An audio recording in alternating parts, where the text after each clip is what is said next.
Merci. Nous allons parler de la Bible. Donc, pour le compte de la Fondation chrétienne d'Alliance.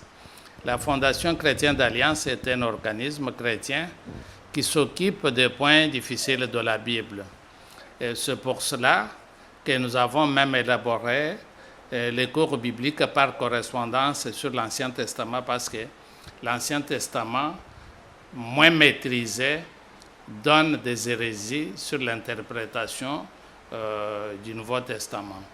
C'est comme ça que nous parlons maintenant de la Bible d'abord. La Bible est le livre le plus ancien et qui parle du passé, qui parle du présent, qui parle de l'avenir, donc qui fait des projections sur les choses à venir, qui sont des choses réelles, mais que Dieu veut donner à ses enfants qui sont sur la terre pour être connus et être exploités dans leur vie du présent et de l'avenir. Donc, nous avons dit que la Bible n'est pas à comparer aux autres livres qui existent dans ce monde, parce que les autres livres ont commencé il y a parfois 5 siècles, 2 siècles, 3 siècles, mais la Bible commence par la création du monde. Et c'est un livre qui nous fait voir d'abord l'histoire du monde dans lequel nous vivons, cela selon la Genèse chapitre 1er, du 1er au 28e verset. Et le verset 29 et 30 clôture tout ce qui est de la création.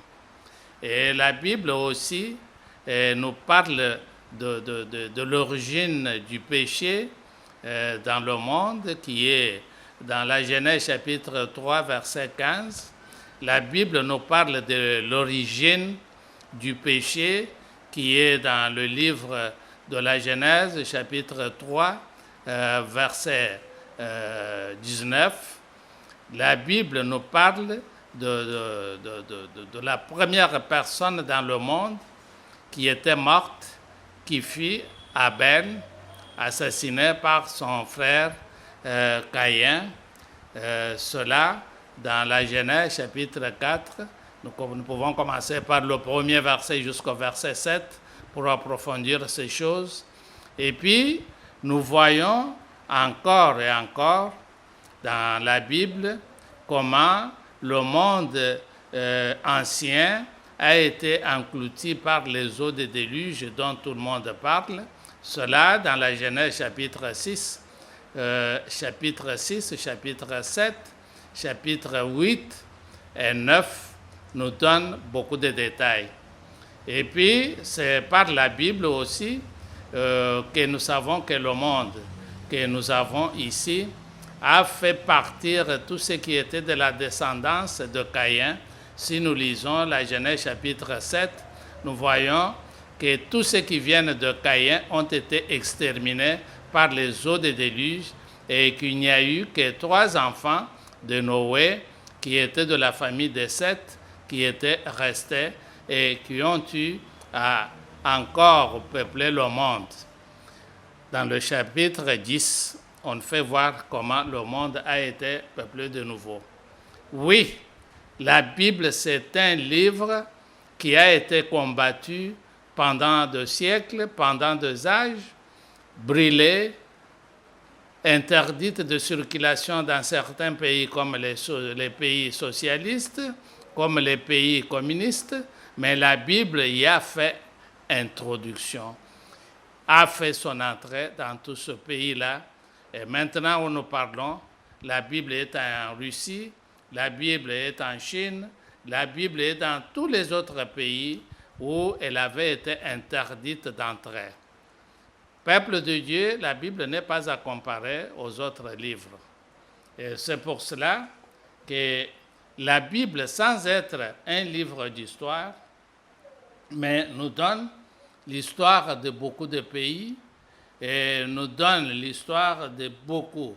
Donc en commençant par l'histoire d'Adam et Ève, qui est dans la Genèse chapitre 5, du 1er au 6e verset. Et puis la Bible, comme on était déjà avancé, la Bible nous a fait voir comment tous les peuples du monde entier sont venus des enfants de Noé. Nous voyons cela dans la Genèse chapitre 10, du 1er au 32e verset.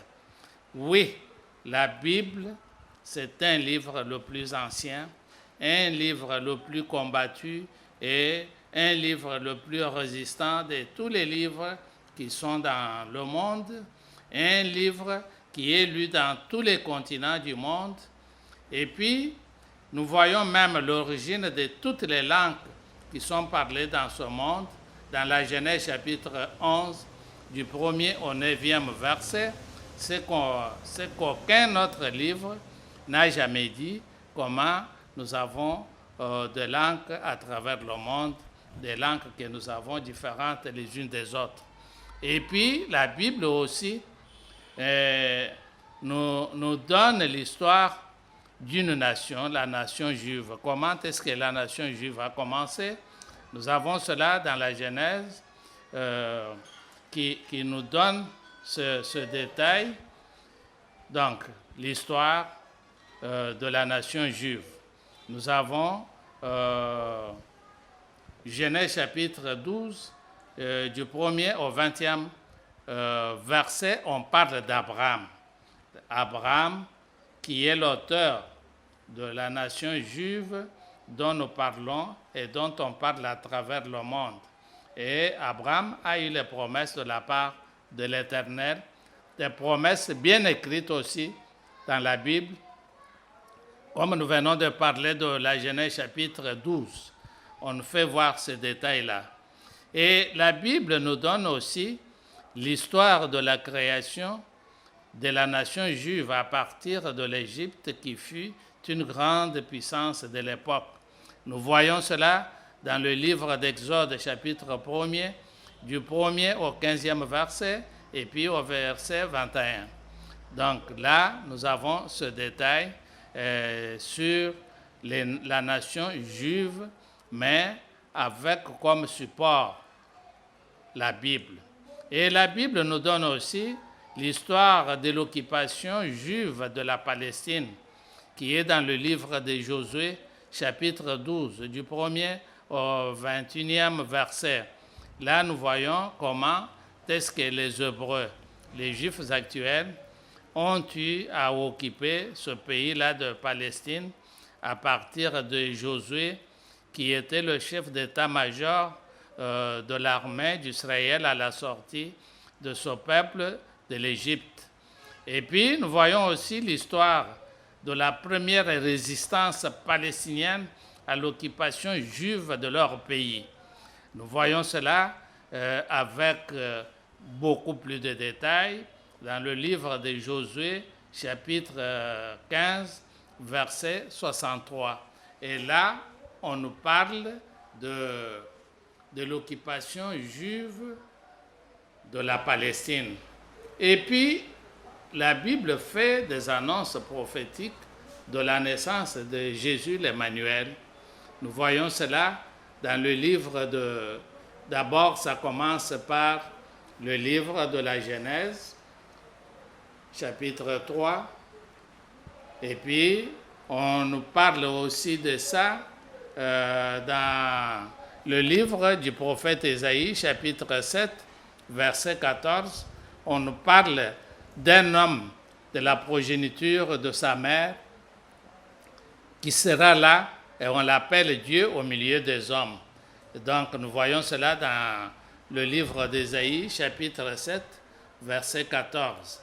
Et puis, nous voyons l'annonce prophétique des empires babyloniens, perses, grecs et romains.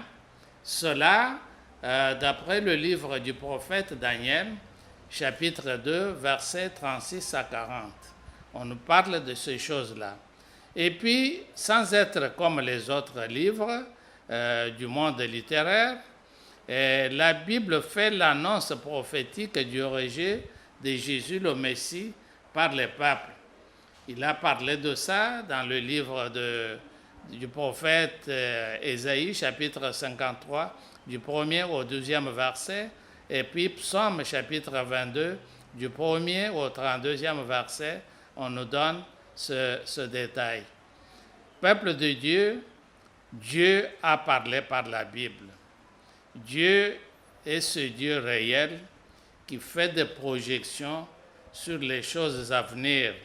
Et nous voyons qu'aucun autre livre n'a parlé des choses à venir comme la Bible a parlé des empires qui se sont succédés avec détail jusqu'à arriver à l'Empire romain et à sa disparition et jusqu'à arriver même à l'Union européenne qui est le prolongement de l'Empire romain tombé et divisé.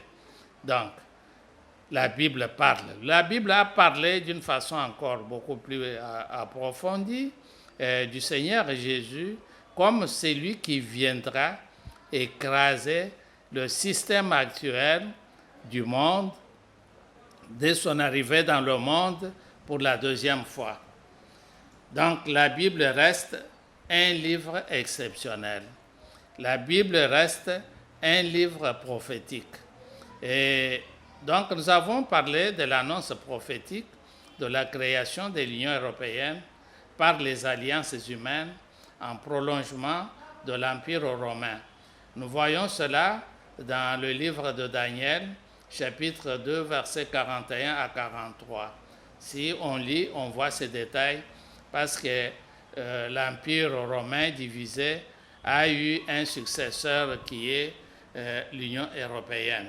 De Dieu sur la civilisation rebelle du monde actuel. Nous voyons l'Apocalypse chapitre 16, versets 8 à 9, l'Apocalypse chapitre 18, je parlais de 18, verset 21, et l'Apocalypse chapitre 11, verset 13 à 14. Ces éléments-là nous sont donnés par la Bible elle-même pour dire que le monde dans lequel nous vivons, c'est un monde finissant. Et puis nous avons l'annonce prophétique de la dernière guerre mondiale. Nous voyons cela dans le livre d'Apocalypse, chapitre 9, versets 16 à 21. Zacharie nous donne aussi un détail beaucoup plus compliqué dans son chapitre 12, verset 3. Et puis, il y a Apocalypse chapitre 19, versets 17 à 19, nous donne aussi certaines précisions sur ce qui va venir à ce monde finissant. Peuple de Dieu, tout ceci, Dieu a fait pour qu'on voie les choses et que les surprises ne soient pas de notre côté. Le Seigneur, Dieu, a fait aussi une annonce prophétique du futur règne de Jésus, le Messie, en tant que dirigeant, leader universel qui va régner, qui va être dans le monde, qui va le diriger selon Daniel, chapitre 2, versets 44 à 45, Psaume chapitre 2, du 1er au 12e verset, nous donne ce détail-là. Et Zacharie chapitre 14, verset 16, nous complète le détail. Et Daniel chapitre 7, verset 14, nous donne aussi le même détail. Peuple de Dieu, la Bible est un document de surprise. C'est une télévision de l'avenir, une télévision qui fait voir aux gens ce qui va arriver et on peut déjà prendre position. Et puis l'annonce fait une annonce prophétique de l'enfer qui sera vu à distance d'une façon éternelle par les citoyens du ciel. Et cela par le prophète Ésaïe qui en parle dans son livre, chapitre 66, verset 24. Oui, la Bible a des particularités.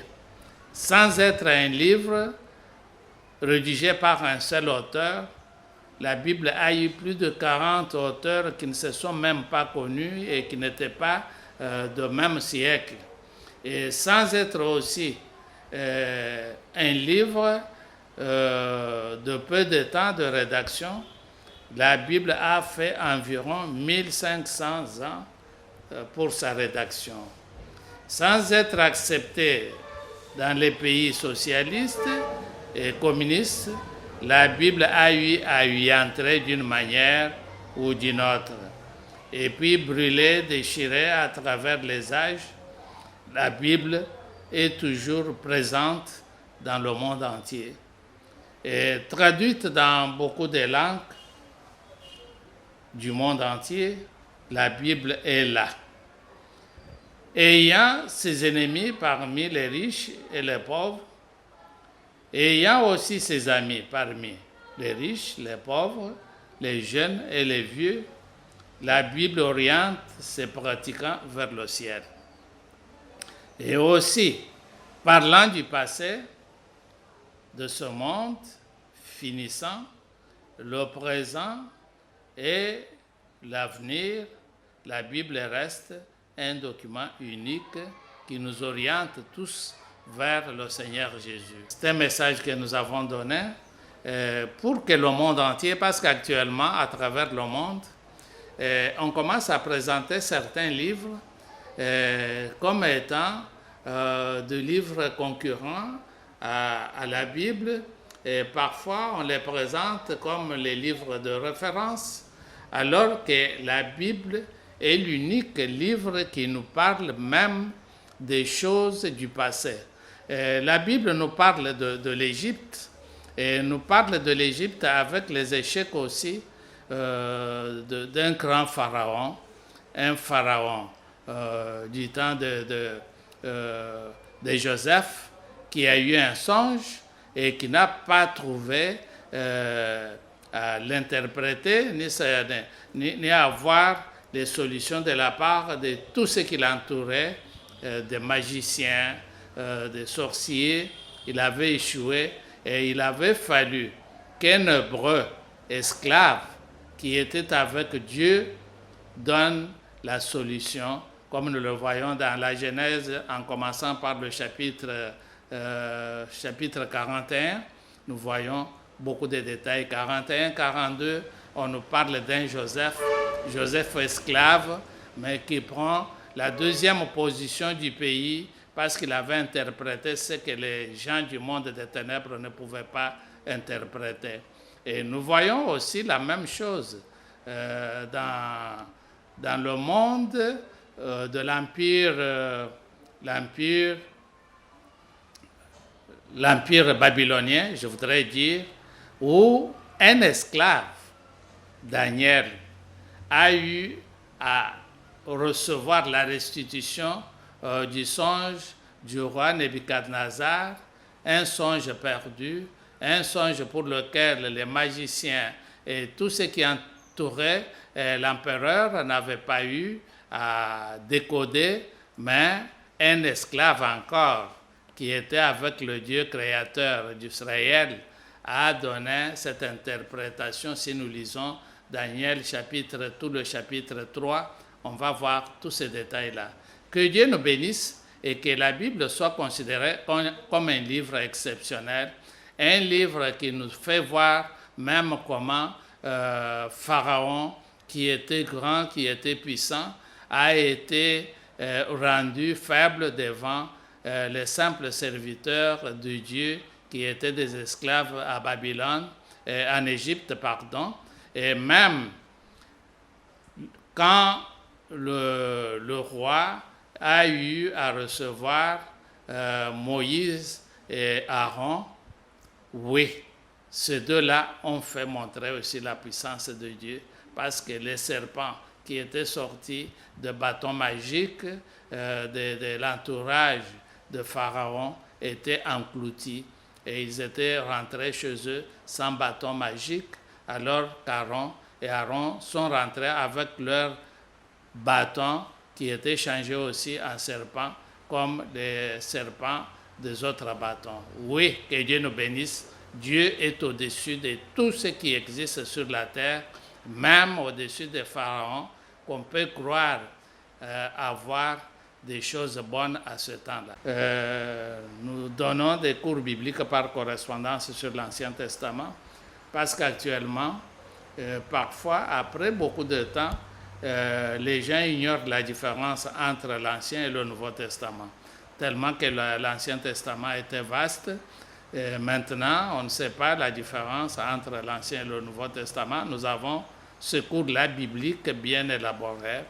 Et pour entrer en contact avec nous, voici nos numéros de téléphone. Pour ceux qui sont en RDC, c'est 085 290 93 28, 085 290 93 28, et nous avons aussi 081 74 73 709. Et pour ceux qui sont en dehors du pays, vous pouvez utiliser notre indice, donc de 00243 85 290 93 28, 00243 74 73 709. Que Dieu vous bénisse.